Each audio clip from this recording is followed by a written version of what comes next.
Thanks to everyone who have subscribed. If you have not, please do. And thanks for coming out here. I really appreciate you. Governor Hope Uzodinma, I inherited corruption from the former Imo State governor. What? The guy has just released a bombshell. He said he inherited corruption from the former Imo State governor, talking about Emeka. Anyway, my people, how are you doing today? Hope you're well and looking after yourself. Please don't forget to give a token of kindness to somebody. Be the reason somebody smiles today. Go out of your way, make somebody's day. Anyway, my people, please don't forget to give us a thumbs up. Subscribe if this is your first time. Thank you very much. The Supreme Court governor, as he's fondly called, just a name they call him, because he's not the only one that came through courts, by the way. Adams Oshomole became a governor in Edo State by the court ruling. Current Bayelsa governor, became the governor of Bayelsa as court ruling. So he's not the only person to mention, but a few, there are others like that. Anyway, he's speaking. He said, listen, this corruption things you guys want to accuse me for, it did not just happen. No, I inherited it. He said, I inherit it as an inheritance. When something is like your inheritance, you take it, you run with it. Let's get onto the news and get all the details to understand what is really going on and all his investment. Governor Hope Uzodinma, I inherited corruption from the former Imo State governor. Hey, this is serious. The current governor of Imo State, Hope Uzodinma, who became the governor after verdict of the Supreme Court, has revealed that he inherited massive corruption from the previous government, Emeka Ihedioha, who ruled Imo State under the platform of the People Democratic Party. The governor revealed this at the ceremony in the state capital, which marked the 60th Independence Day of Nigeria.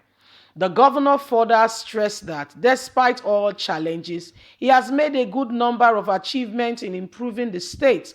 And during his speech, he said, my administration faced several levels and grades of corruption, mismanagement of public funds. Hardly 9 months, all officers resume office. As the Imo State governor, when I resumed the payroll fraud, a normal thing in the system, and the civic service, the infrastructure, which is in a sorry state.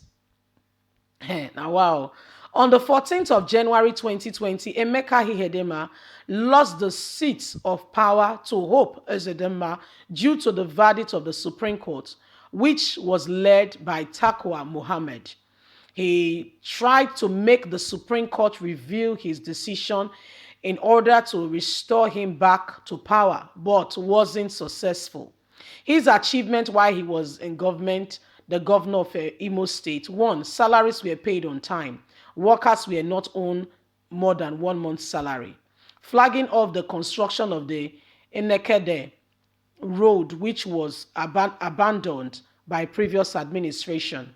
Federal Territory Institution, namely Federal Polytechnic Nekede, Owerri, the Federal University of Technology.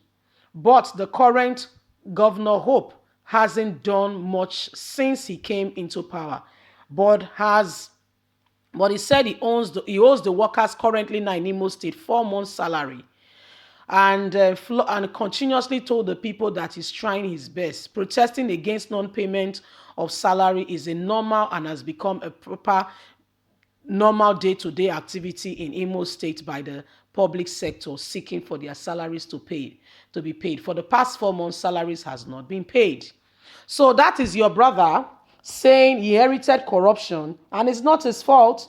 What is happening, he said, is not his fault. That the previous administration did not do anything about it.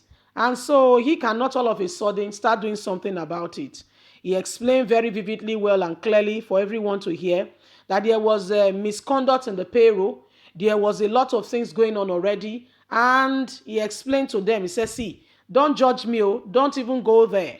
It's not my fault of all that is happening. I inherited the corruption. And right now, it's owing workers 4 months' salary. There is protest going on consistently and continuously. You know, the judiciary system, Supreme Court Judge Takwa was the one who said, you know, in Imo State, after the election, listen, the first person, you know, PDP and other people, Hope Ezedema was the number 4, according to the result of INEC. How did number 4, even if number 1, 2, 3, even if number 1, 2 are disqualified, we did not go to the third person. However, it went to number 4. So my people, this is the reality, true state of what is going on now on ground in Imo State. He's owing people 4 months' salary and is telling them that it's not my fault, deal with it. I inherited this from the previous administration. I have nothing to do about it. It is what it is. And it's owing them, presently as we speak, people go to work. 4 months' salaries has not been paid. How do you want them to pay house rent? How do you want them to continue with their lease of life? What do you want them to do?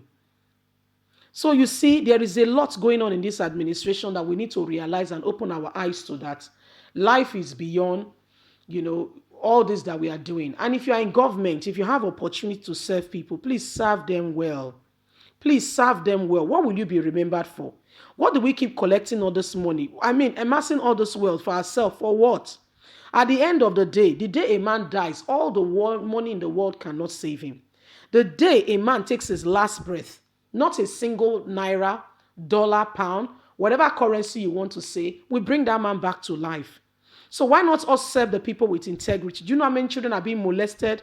How many children today as we speak, you know, are going through terrible times because their parents are poor, not because they cannot work. There is nothing and they have other children. They just have to send them out. Do you know the humiliation that they go through? Do you know how life is for them? Do you know the destruction of lives and property that goes on in this country unattended to? But we must rise up to truth.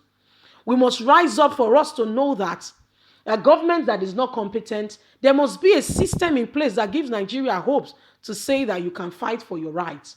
How can we effectively do this when the government of the day do not allow for transparency and for people to be able to live a free lease of life and to enjoy themselves and to be able to speak up for what is wrong?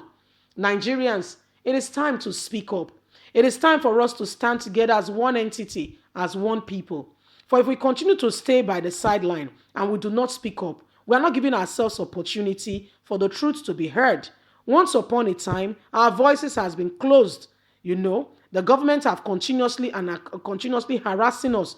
But if we rise up to truth, we will see truth lifting us up. Anyway, guys, leave us a comment. What do you think? God bless you. Have a fantastic day. Bye for now.